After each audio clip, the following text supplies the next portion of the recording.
Bienvenue sur ma chaîne. Aujourd'hui, je vous apprends à coudre une combinaison Sarwell. La voici juste ici.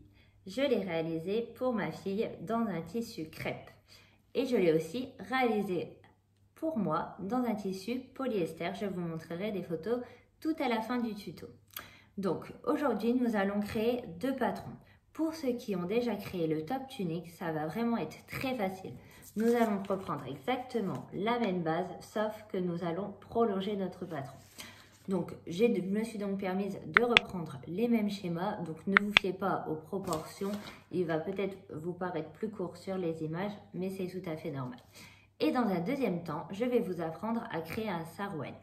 Nous allons le faire à partir d'un pantalon de pyjama.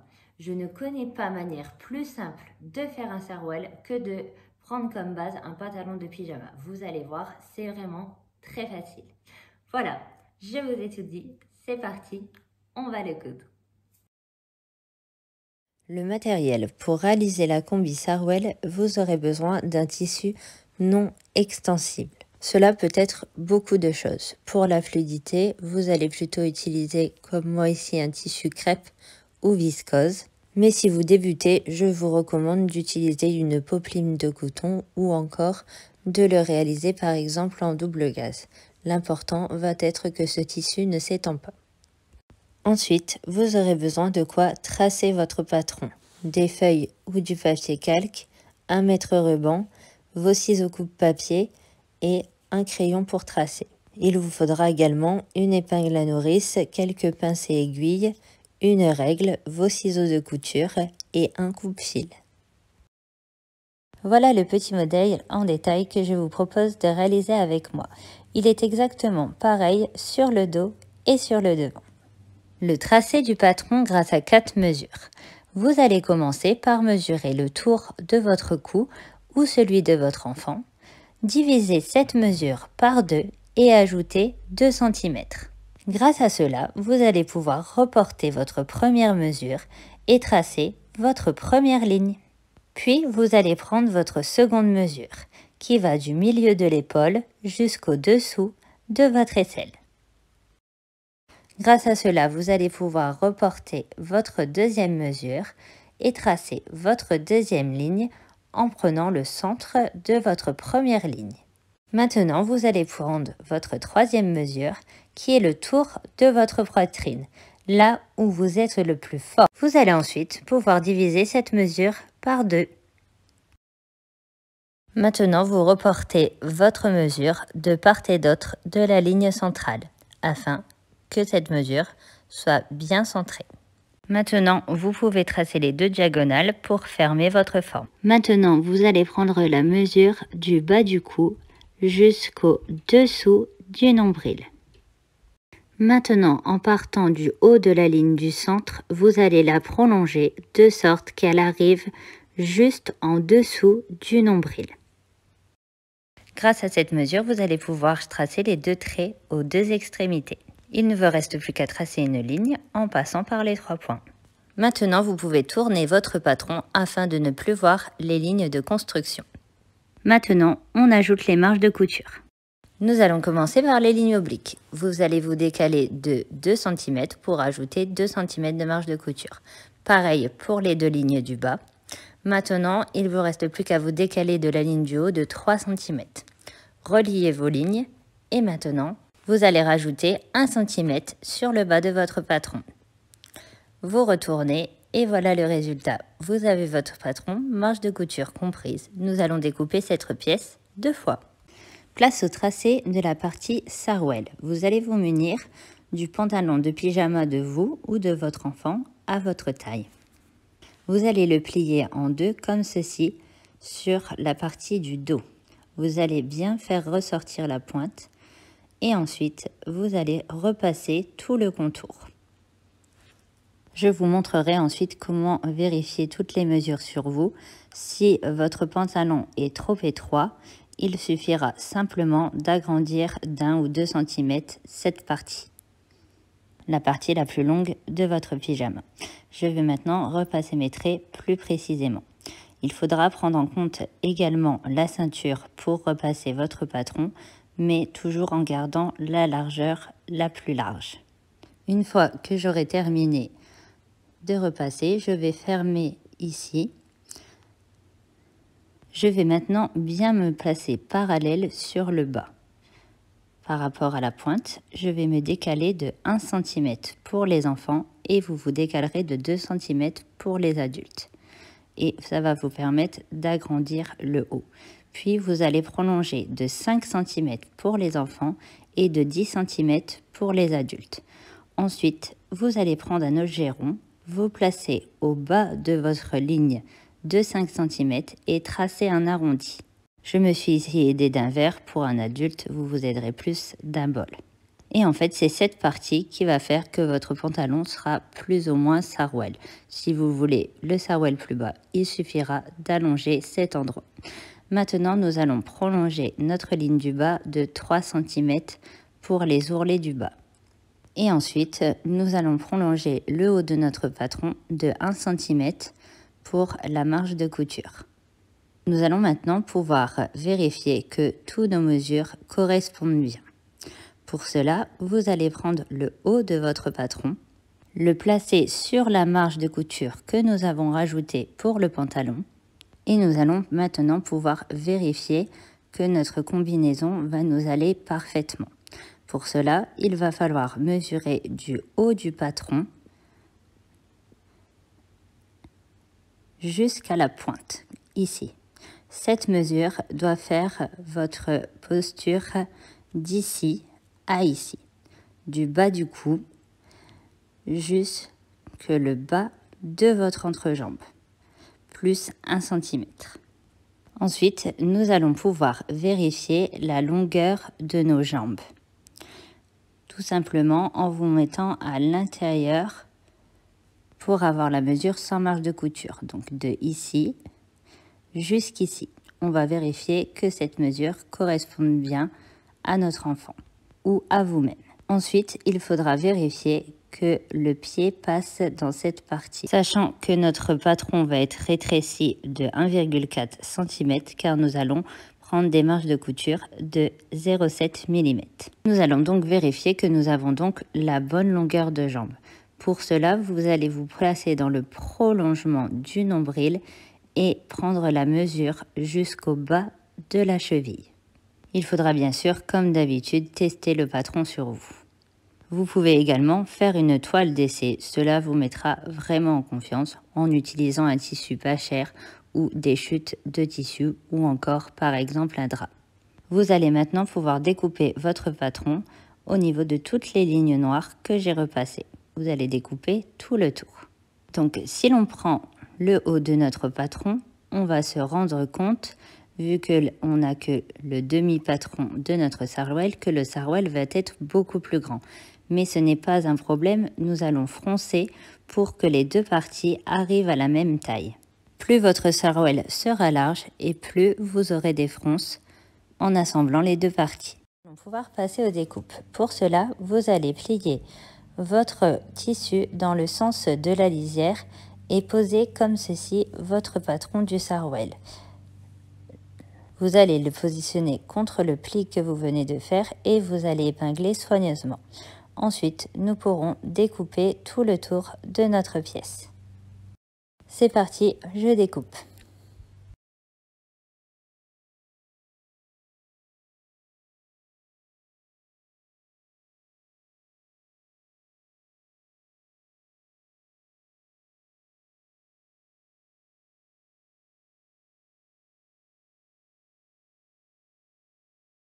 Maintenant, vous allez prendre le reste de votre tissu et vous allez faire la même chose. Vous allez le plier dans le sens de la lisière afin de découper une seconde fois la pièce de votre patron en positionnant le patron sur le pli.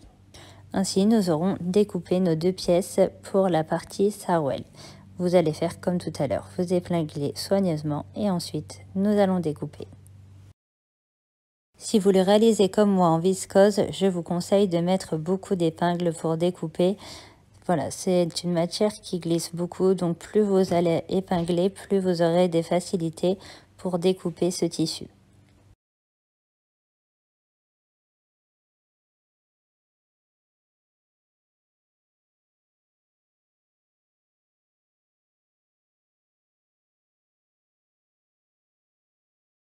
Voilà, maintenant nous allons pouvoir découper notre pièce du haut. On va la découper 2 fois. Toujours pareil, je mets un maximum d'épingles pour m'aider à mieux découper mon tissu viscose. C'est parti pour la découpe, je découpe tout le tour. Je vais le couper en 2 fois, mais tout dépend de comment vous allez découper votre tissu. Si vous avez assez de tissu, vous pouvez replier toujours de la même manière dans le sens de la lisière pour découper directement votre tissu en 2 fois et en miroir. Là, ici, je rentabilise un maximum mon tissu. Je vais donc le couper 2 fois pour avoir mes motifs dans le même sens. Petit conseil que je peux vous donner si vous utilisez aussi de la viscose, c'est de vraiment bien réépingler votre patron et soulever comme ceci un maximum le patron. Ça aide à faire des découpes plus droites.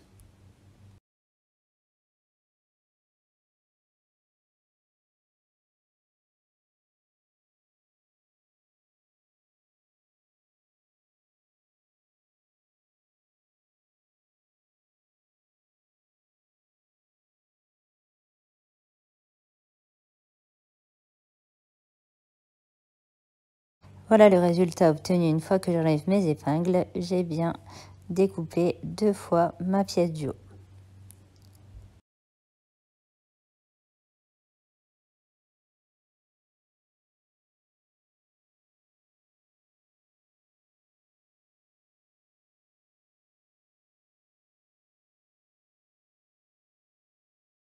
Donc voilà les pièces que vous avez dû obtenir. 2 pièces pour le bas et 2 pièces sur le haut. Maintenant, ce n'est pas le plus marrant, mais il va falloir surfiler. Pour cela, vous allez devoir surfiler le haut, les côtés et le bas de vos pièces. Et ensuite, pour la partie pantalon, vous allez surfiler tout le tour, sauf le bas des 2 jambes, car il y aura des ourlets. Je vais vous montrer comment surfiler. Vous allez vous placer au point zigzag et le but est de faire un point sur le tissu, un point pile à l'extérieur. Un point sur le tissu, un point pile à l'extérieur. Et il ne faut pas oublier son point d'arrêt au début et à la fin. Je vais suivre toujours le même repère. Sous mon pied de biche, j'ai des petits crans et je vais faire en sorte de toujours suivre le même cran juste en dessous de ma machine afin de surfiler correctement toutes mes pièces. Voilà le résultat que vous avez dû obtenir. Maintenant, vous allez pouvoir faire la même chose sur vos 2 pièces et du haut et sur vos 2 pièces du bas. Vous surfilez tous les côtés que je vous ai montrés. Donc voilà, vous avez dû surfiler le haut, les côtés et le bas sur vos 2 pièces. Maintenant, nous allons nous placer sur l'envers et nous allons préparer nos pièces avant couture. Pour cela, vous allez vous munir d'un crayon effaçable ou d'une craie. Et nous allons tracer un premier trait comme ceci à 1 cm du bord. Puis, nous allons tracer un second trait qui est donc à 2 cm du bord. Je fais exactement la même chose de l'autre côté. Je trace un trait d'1 cm. Puis, à partir de ce trait, je trace un second trait d'1 cm. Ensuite, nous allons pouvoir former nos ourlets. Je vais le faire ici à la main car j'ai un tissu qui glisse beaucoup. Je vous conseille, si vous utilisez du coton, de le faire au fer à repasser. Vous aurez des ourlets beaucoup plus précis et jolis. Je vais donc moi me contenter d'épingler très soigneusement vu que j'utilise un tissu très fluide. Donc je replie 1 cm, puis je replie une seconde fois d'1 cm et je vais épingler soigneusement sur toute la longueur.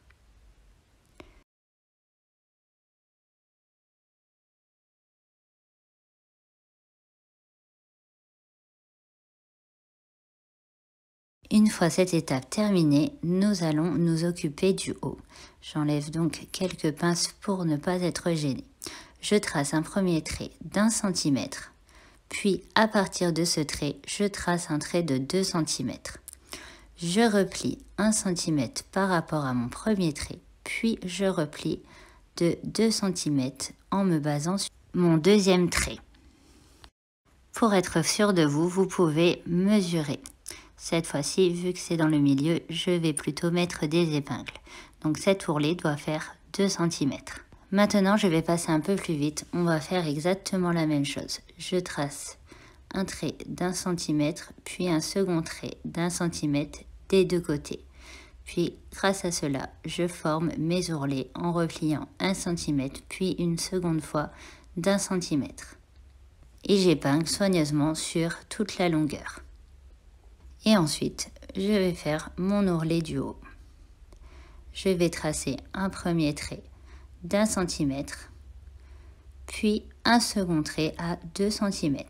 Je vais replier 1 cm, puis je replie de 2 cm et j'épingle. Maintenant, nous allons pouvoir coudre nos ourlets.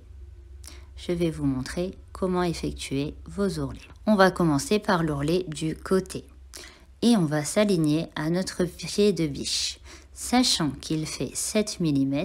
En s'alignant à celui-ci, nous allons faire facilement une couture à 2-3 mm du bord. Vous n'avez pas besoin de regarder votre aiguille, suivez juste votre pied afin d'effectuer une couture régulière à 2-3 mm du bord. Attention, il faudra s'arrêter pile juste avant l'ourlet du haut. Il ne doit pas être pris dans la couture. Puis nous allons coudre l'ourlet du haut et cette fois-ci je regarde ici pour être placé à 2 cm du bord. Et je suis toujours mon repère sur ma machine. J'ai un trait, je regarde ce trait et je ne regarde pas forcément mon aiguille afin de faire une couture régulière. On s'arrête bien juste au bord. On n'oublie pas ces points d'arrêt au début et à la fin. Et pour l'autre côté, je me place à l'opposé, juste après l'ourlet du haut. Et j'effectue ma couture en faisant un point d'arrêt au début. Et je vais coudre tout le long en suivant mon pied de biche. Et voilà, je maintiens mes ourlets avec mon doigt comme ceci pour qu'ils restent en place et j'accompagne mon tissu. Surtout, on ne les tire pas. On va bien jusqu'à la fin et on fait son point d'arrêt. Voilà le résultat obtenu.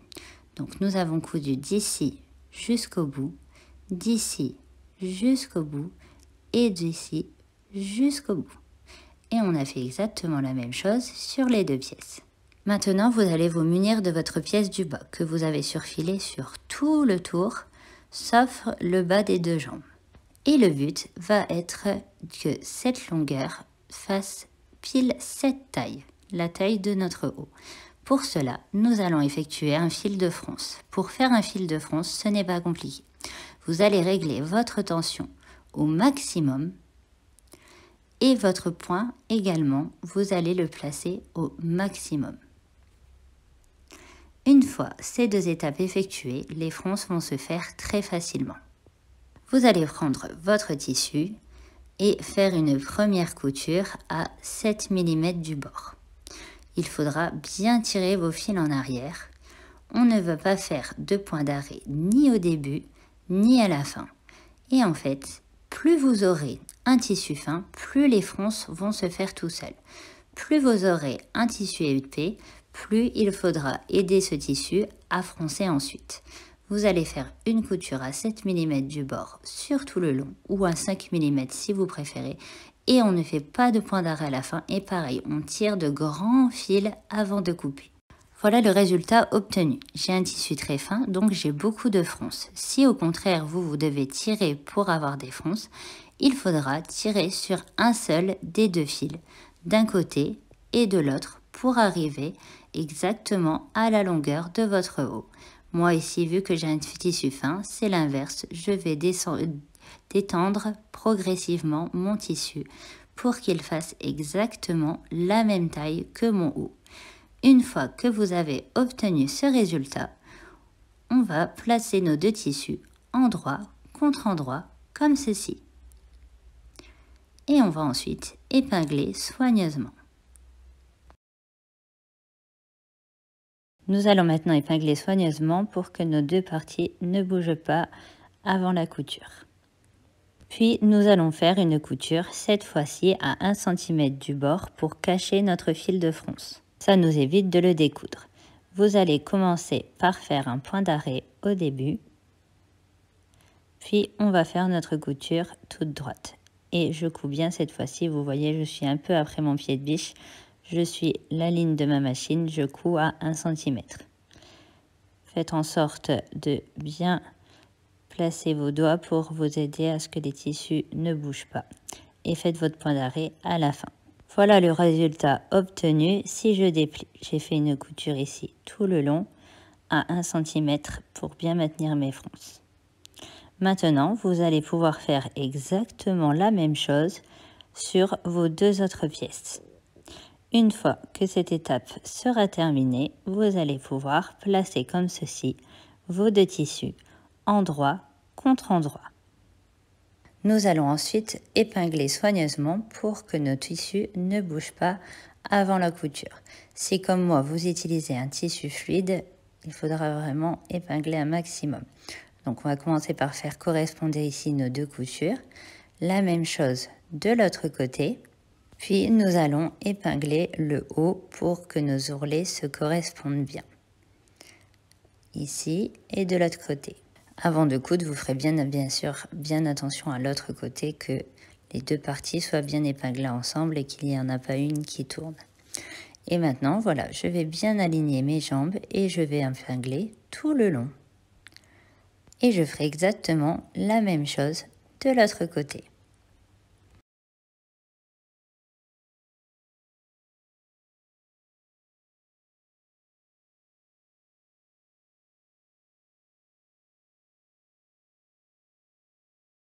Vous ferez attention aussi de bien faire correspondre vos ourlets du bas. Et ensuite, on va placer nos deux tissus bien bord à bord au niveau de l'entrejambe. Et pareil, on épingle soigneusement et un maximum pour que ça ne bouge pas. Je vais maintenant faire une couture à 7 mm du bord en suivant mon pied de biche sur tout le long. Ici, c'est le bas de la jambe et on va coudre, voilà, tout le long. Au fur et à mesure, on fait bien attention que nos tissus sont bien restés alignés. Vous pouvez vous servir de vos doigts comme guide, mais surtout, vous ne tirez pas sur votre tissu. Et comme d'habitude, on n'oubliera pas son point d'arrêt au début et à la fin. Et il faudra bien s'arrêter jusqu'en haut ici au niveau de l'ourlet. Et maintenant, on fait exactement la même chose de l'autre côté. Et on fait toujours pareil, bien attention de bien coudre jusqu'en haut. Maintenant, il ne reste plus qu'à coudre l'entrejambe. Nous allons redresser au fur et à mesure notre tissu pour faire une couture toute droite. Vous voyez avec mes mains, à chaque fois, hop, sur le côté, je redresse et je continue ma couture. Et toujours pareil, on n'oublie pas son point d'arrêt au début et à la fin. Pour le ruban, vous allez mesurer le bas de votre patron et le multiplier par 3. Et la bande doit faire 4 cm de largeur. Si vous le réalisez pour un adulte, vous allez coudre une laisse entière, un morceau de 50 cm. Si vous n'avez pas assez de tissu, vous pouvez joindre 2 bandes.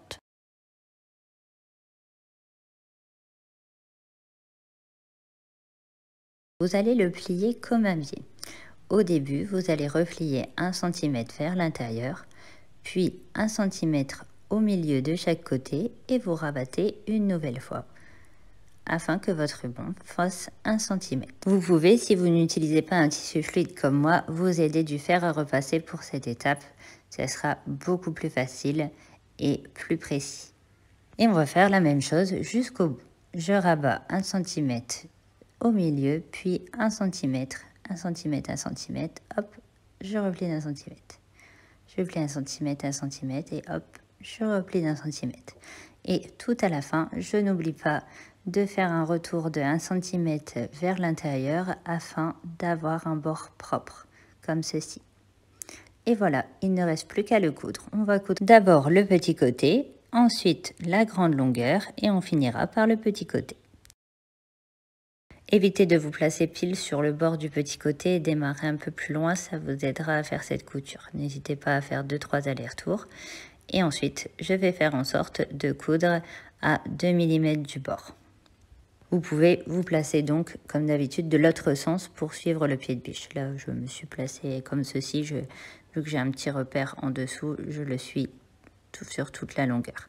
Et je fais vraiment attention à chaque fois de bien aligner mes tissus pour que tout soit bien propre. Et voilà, je vais coudre tout le long. Et arrivé à la fin, je vais coudre le petit côté et faire 2-3 allers-retours pour bien maintenir. Vous voyez, n'hésitez pas à vous aider de vos doigts comme ça au fur et à mesure, mais bien sûr sans tirer sur votre tissu, juste pour bien l'accompagner et rester bien placé. Si vous avez fait cette étape au fer à repasser, ça va vraiment être très facile. Et à la fin, on va coudre le petit côté. Aiguille plantée, je vais soulever mon pied et le coudre. Maintenant, vous allez vous munir d'une épingle à nourrice et nous allons pouvoir passer notre lanière dans nos coulisses. Faites attention de ne pas prendre l'épaisseur de tissu du dessous où ça va légèrement bloquer. Une fois qu'il est passé de ce côté, je fais en sorte que la couture soit sur le bas et je vais maintenant me retourner comme ceci. Je replace bien mon cordon pour qu'il ne tourne pas et je le passe dans la deuxième coulisse, toujours grâce à mon épingle à nourrice. Arrivé de l'autre côté, il vous suffira ensuite de bien placer la lanière pour qu'elle fasse les mêmes dimensions des deux côtés, afin de pouvoir faire votre petit nœud. Maintenant, nous allons pouvoir enlever notre épingle à nourrice et on va s'occuper de nos ourlets du bas. Pour cela, vous allez vous placer sur l'envers. Nous allons replier 2 cm vers l'intérieur de chaque côté. Pour vous aider, vous pouvez tracer 2 traits de 1 cm. Et ensuite, vous allez rentrer 1 cm vers l'intérieur et vous allez épingler. Et vous ferez exactement la même chose des deux côtés. On va ensuite faire une couture en rond et suivre notre pied de biche pour faire une couture à 2-3 mm du bord sur le haut de notre ourlet. Et on va faire exactement la même chose pour l'autre ourlet. On va rentrer 1 cm vers l'intérieur. Voilà, épinglez soigneusement, plus vous mettrez d'épingles, moins ça bougera pendant la couture. Et il faudra surtout, ça va être vraiment très petit, il faudra faire attention de ne pas prendre le dos de notre ourlet dans notre couture au fur et à mesure que l'on avance. Place à la couture, je vais coudre avec vous un ourlet et vous ferez exactement la même chose pour l'autre. Donc vous voyez, je fais bien le tour en redressant comme ceci au fur et à mesure et je couds jusqu'à croiser mon premier point. Tadam! Et voilà le résultat, une fois que vous avez fini vos petits ourlets et que vous avez effectué le petit nœud au niveau de l'épaule. J'espère que cette vidéo vous a plu. Si c'est le cas, n'hésitez pas à me mettre un petit pouce, ça fait toujours plaisir. À vous abonner si ce n'est pas encore fait et à appuyer sur la cloche pour être averti des prochains tutos. N'hésitez pas non plus à me laisser un commentaire, je me ferai un plaisir d'y répondre. Je vous dis à bientôt pour un nouveau tuto.